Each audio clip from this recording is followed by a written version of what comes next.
Their accounts make the Rendlesham incident one of the most detailed and well-documented to date. These witnesses also say that the authorities launched an investigation and then tried to cover it up. This event has an eerie similarity to a sighting more than 30 years earlier, when an extraterrestrial spacecraft allegedly crashed near a military base in Roswell, New Mexico. Both stories involve eyewitness accounts, government investigations, and classified records and evidence. This really was the Holy Grail. This was certainly Britain's most famous UFO case. There's no doubt about it. This is Britain's Roswell. It appears to be maybe moving a little bit this way. It's coming this way. It is definitely coming this way. This is unreal. What really happened in that Suffolk forest over Christmas 1980? If you contact the Pentagon about what happened December 1980 at RAF Woodbridge, England, they're going to tell you right now nothing happened there. People need to step up to the plate and say something.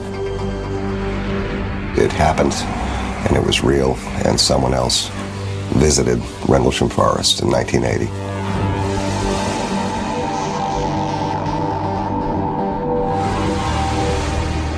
This is Bentwaters Royal Air Force Base near Woodbridge. 70 miles northeast of London, the now dormant site was once a highly sophisticated military installation. The main function of the twin bases there was to support the NATO effort in case of a war in Europe. We would go ahead and mobilize our A-10 aircraft to support whatever war effort we were told to do. In 1980, with Cold War tensions still in the air, Bentwaters and nearby Woodbridge air bases were operated by around 12,000 US Air Force personnel, making it one of the largest NATO complexes in Europe. But the site, bordered by the dense Rendlesham Forest, held a secret.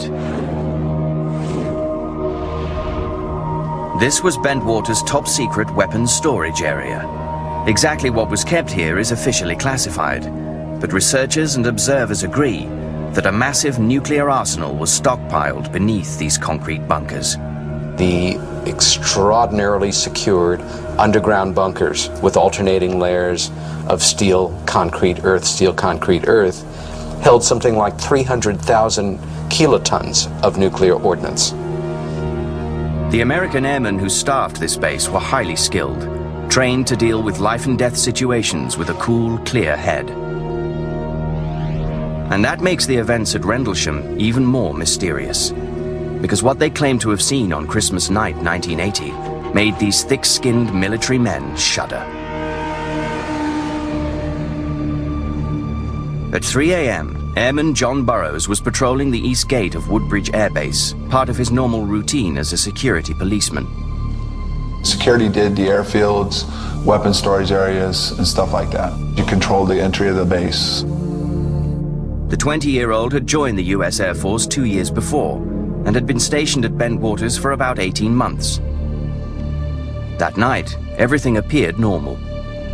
It was cold that night. It was a clear night, pretty much. You know, it was a clear night. There's a little bit of fog. Then Sergeant Bud Stevens pulled up in a truck. He tracked me down and said, "Let's ride around for a while." The men drove into Rendlesham Forest. Suddenly, Stevens noticed a strange light in the woods just off the road. He said, "Whoa, is that normal?" And I looked out and there was just a weird glow in the woods. I said, "No, it's not normal." Burroughs felt nervous. You know, you just felt a real sense of danger or something wasn't right. There were different colored lights, you know, like you see on a Christmas display, different colored lights that were blinking on and off. Alarmed, the men sped back to the gate to call the flight desk from a secure phone line. They didn't want to broadcast the information over their radios.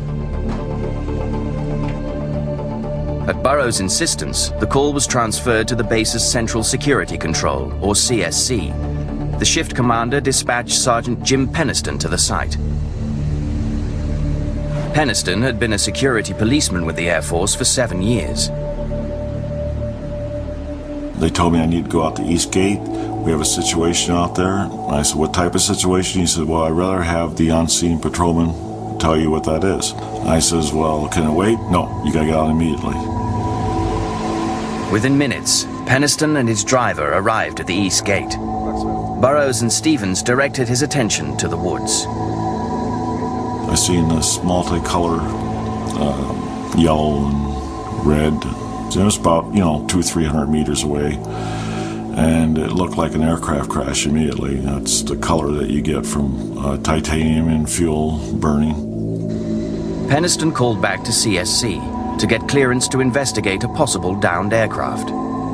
If it is an aircraft crash, we can go ahead and, render assistance and set up security for it. As part of standard procedure, Sergeant Penniston questioned Bud Stevens. And I said, well, do you hear it crash, Bud? And he said, no, it didn't crash. It landed.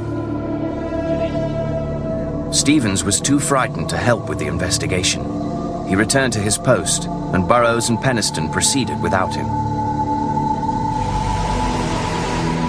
With a driver, they headed toward the mysterious light. No longer able to drive through the dense trees, Burroughs and Penniston continued on foot. They walked about 50 yards, noticing strong interference on their radios. The farther we got into the woods, it became more and more intermediate, where it was harder and harder to talk to him. Suddenly, Sergeant Penniston felt an electric charge in the air.